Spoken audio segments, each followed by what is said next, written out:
ओ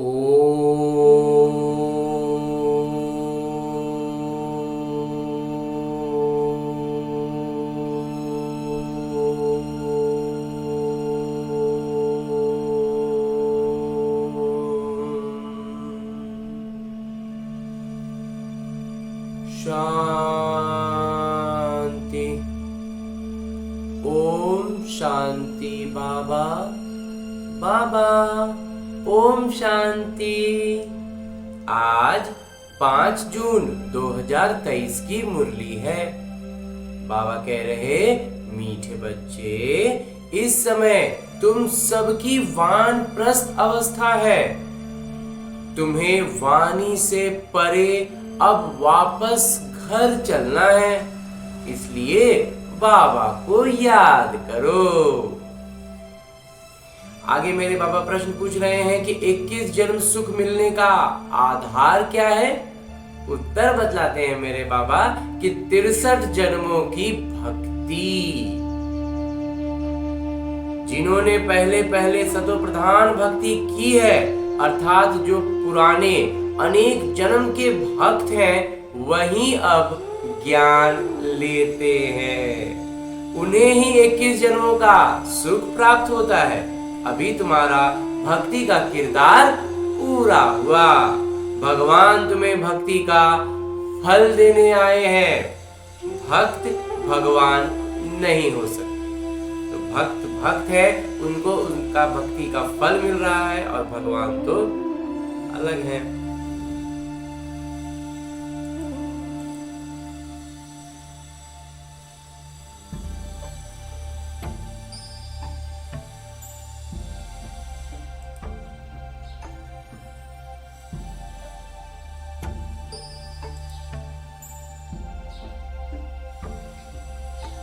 गीत है, माता ओ माता, तू है सबकी भाग्य विधाता। ओम शांति। बच्चों ने माता की महिमा सुनी। अब माता को तो भगवान नहीं कहा जा सकता, क्योंकि भगवान को तो पिता कहा जाता है, परम पिता। अब पिता है तो माता भी जरूर है। माता को बहुत मानने वाले हैं। माता है तो पिता भी है। तो माता अपने को भगवान कह ना सके। ये बिंदुएं धारण करने की हैं। जगत अम्बा की कितनी महिमा है।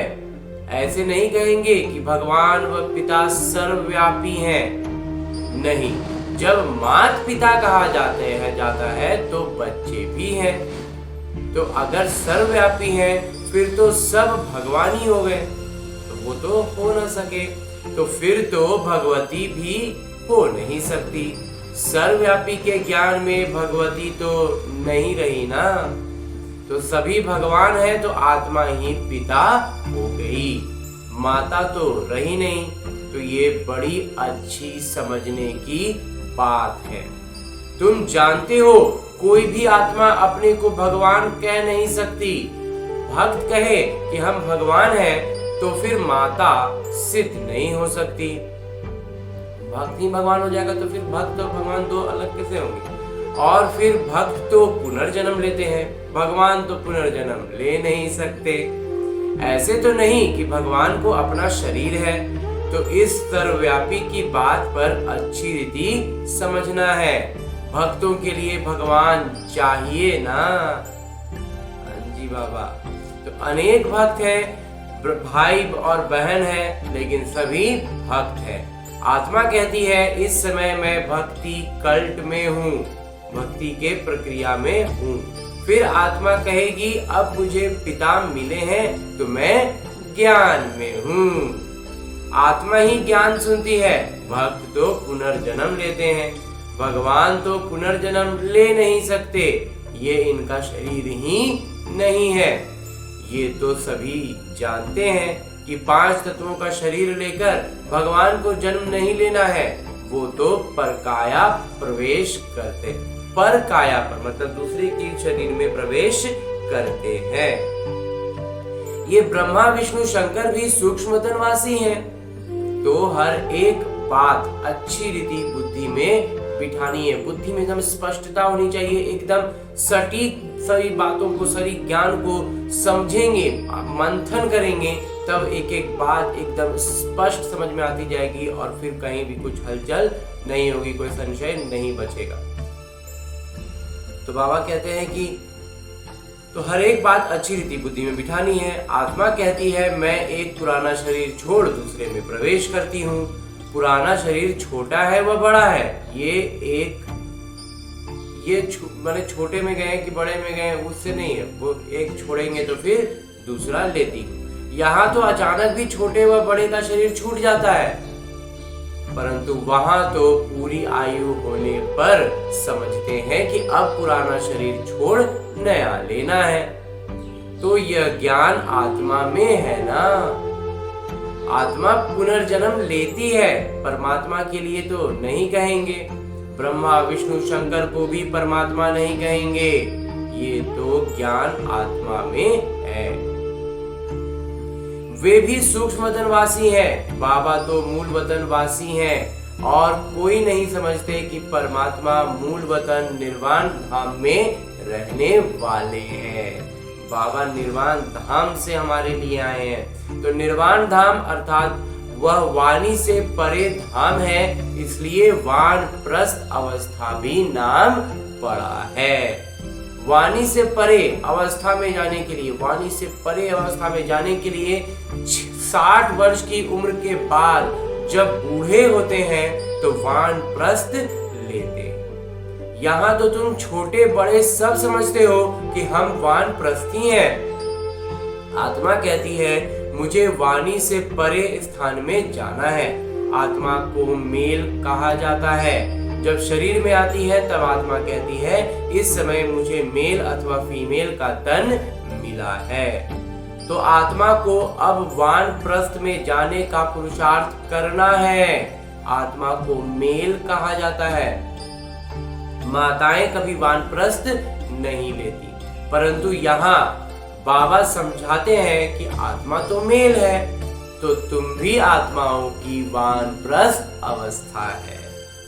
अब सबको वापस जाना है।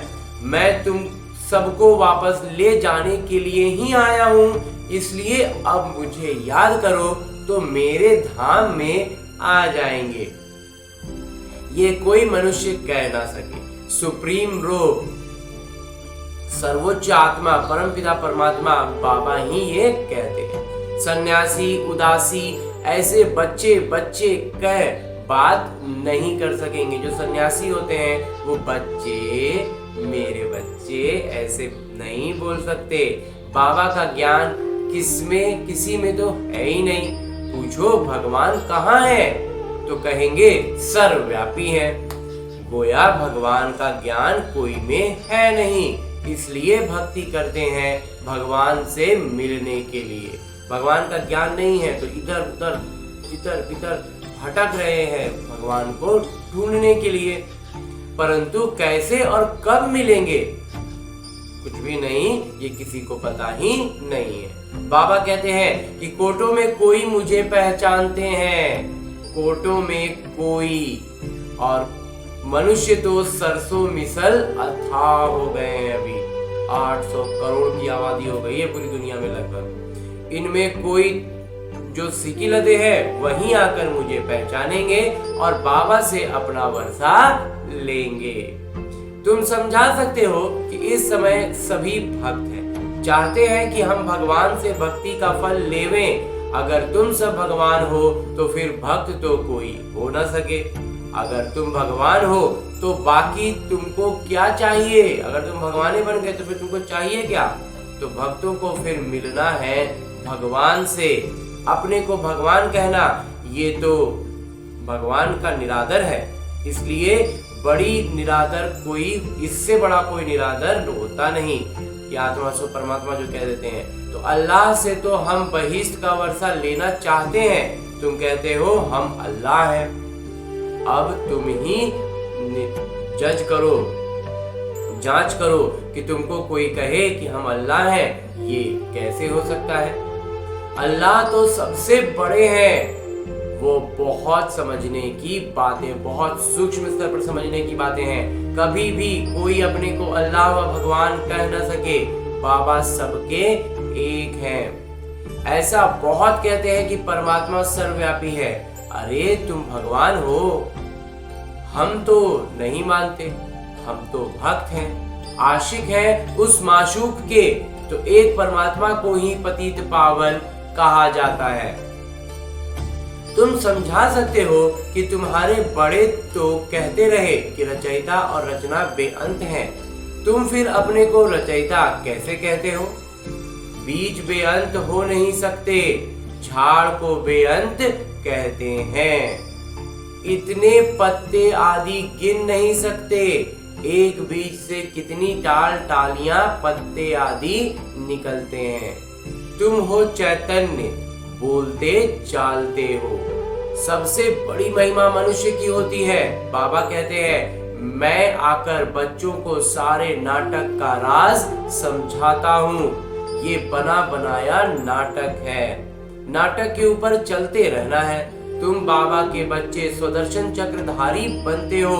परमपिता परमात्मा के द्वारा हम स्वदर्शन चक्रधारी बनते हैं, क्योंकि वो भी स्वदर्शन चक्रधारी हैं। तुम आत्माओं को बैठ आप समान बनाते हैं। तुम सृष्टि के आदि मध्य अंत को जानते हो। तुम नई दुनिया के लिए, नए धर्म की स्थापना के लिए नई बातें सुनते हो। परमपिता परमात्मा से जो सृष्टि को पावन बनाते हैं, तुमको भी नया बनाते हैं। नई सृष्टि में फिर नया जमाना स्वर्ग होगा। तभी तो नर्क का जमाना है। अभी नर्क का जमाना, तब तो नया स्वर्ग आने वाला है। तो तुम नर्क के जमाने में हो। अभी परमपिता परमात्मा ही आकर तुमको स्वदर्शन चक्रधारी बनाते हैं। ये हर एक बातें नई है, धारण करने लायक है, परंतु धारणा सभी को नहीं होती। धारणा होने से खुशी का नशा रहता है। गृहस्थ व्यवहार में रहते इसी नशे में रहना है। स्त्री अथवा पुरुष, हर एक को स्वदर्शन चक्रधारी यहाँ ही बनना है।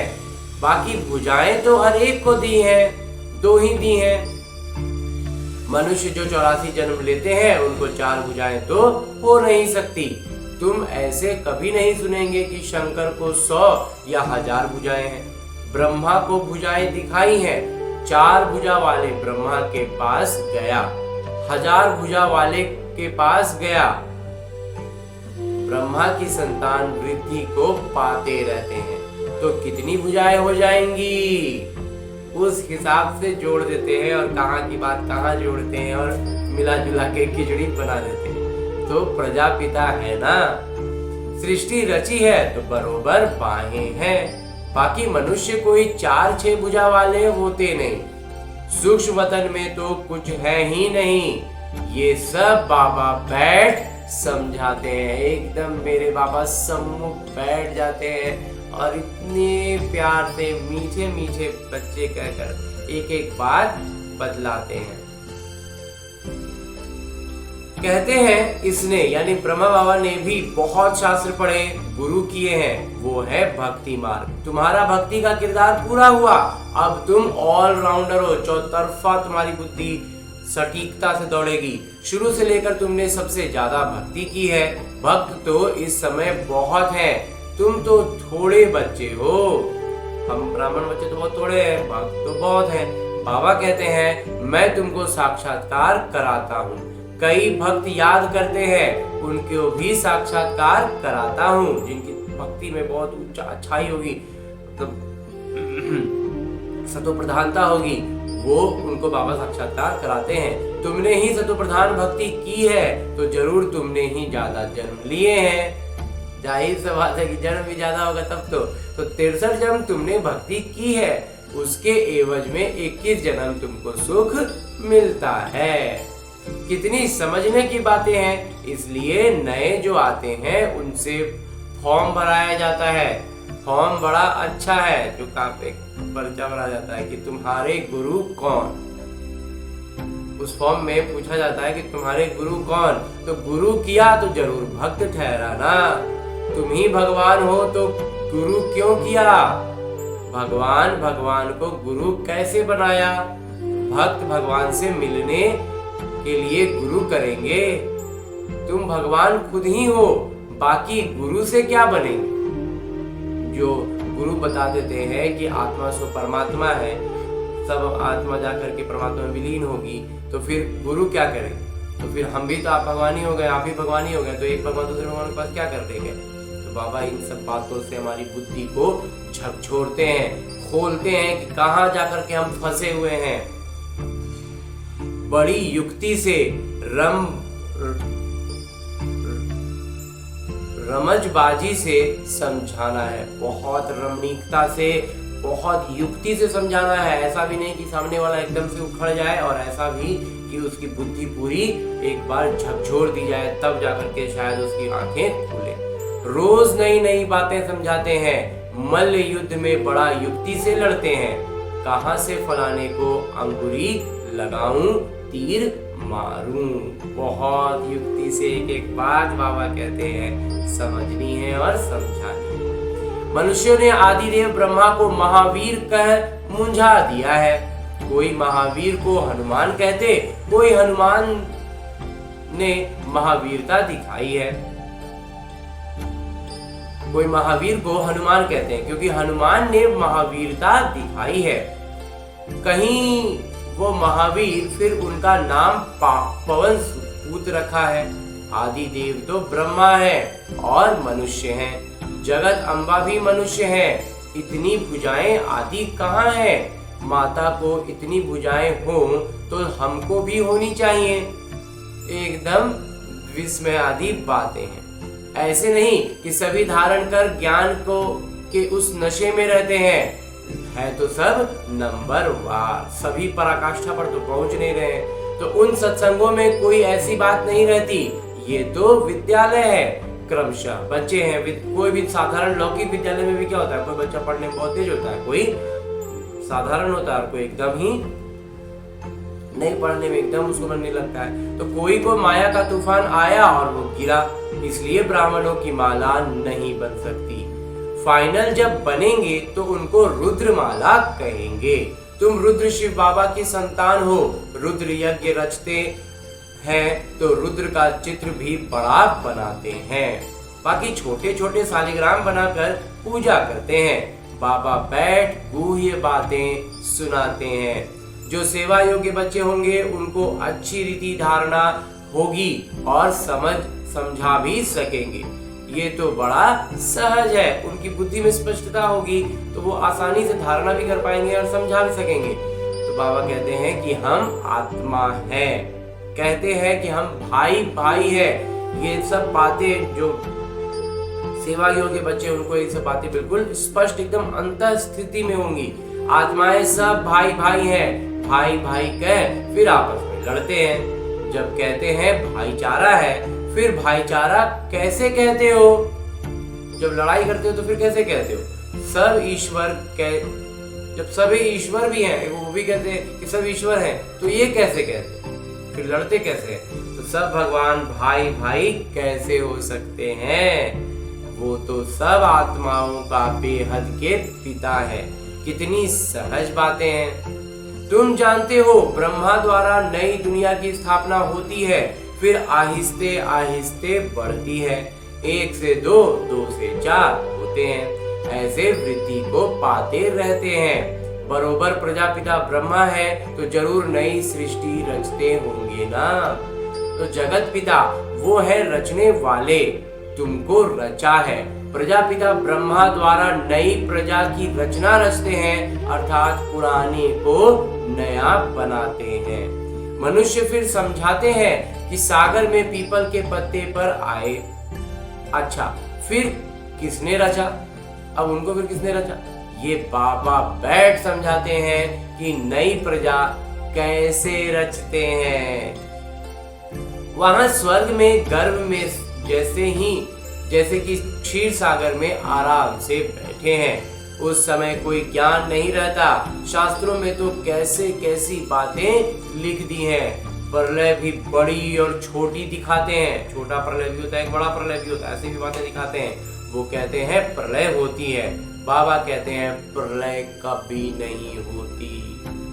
मैं आता हूँ ब्रह्मा द्वारा भारत को पतित से पावन बनाने, पतित दुनिया में मुझे आना पड़ता है। तुम जानते हो कल्प कल्प हम बच्चे बाबा द्वारा भारत को पतित से पावन बनाते हैं। पतित दुनिया में मुझे आना पड़ता है। तुम जानते हो कि कल्प कल्प हम बच्चे बाबा द्वारा भारत को पतित से पावन बनाते हैं। एक एक को भूम भूम करते रहते हैं, सब विकारी पतित हैं।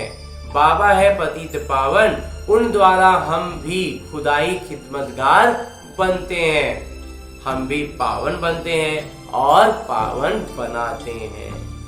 अच्छा, माता पिता बाबा का मीठे मीठे सिकिलते बच्चों प्रति याद प्यार और आशीर्वाद। रूहानी बाबा की रूहानी बच्चों को नमस्ते।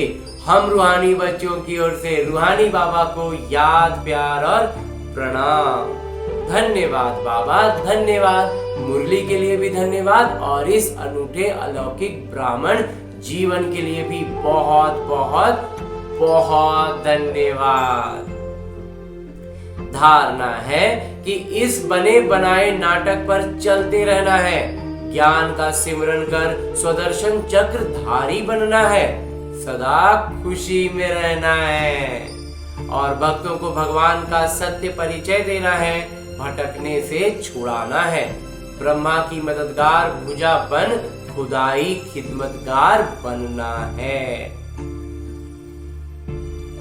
मददगार भुजा बनेंगे तो जो कई सारी भुजाएं दिखाते हैं ना भगवान को, वही भुजाएं हमें बनना है। और आगे बाबा वरदान दे रहे हैं। वरदान देते हुए मेरे बाबा कहते हैं कि अपने शुभ भावना के संकल्प से, शुभ भावना के संकल्प से हर आत्मा में उत्साह भरने वाले सच्चे सेवाधारी भव।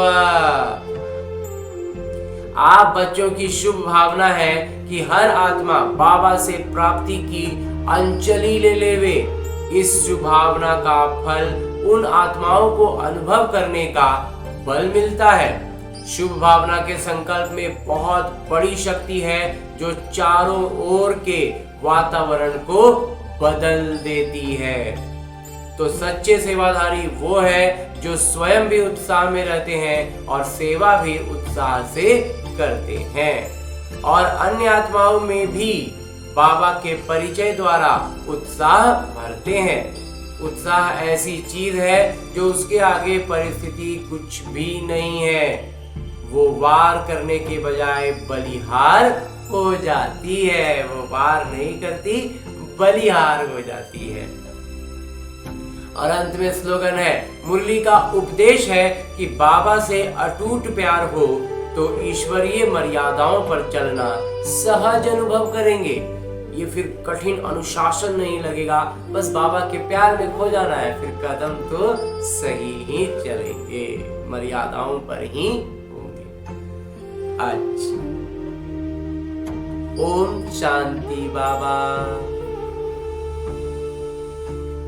ओम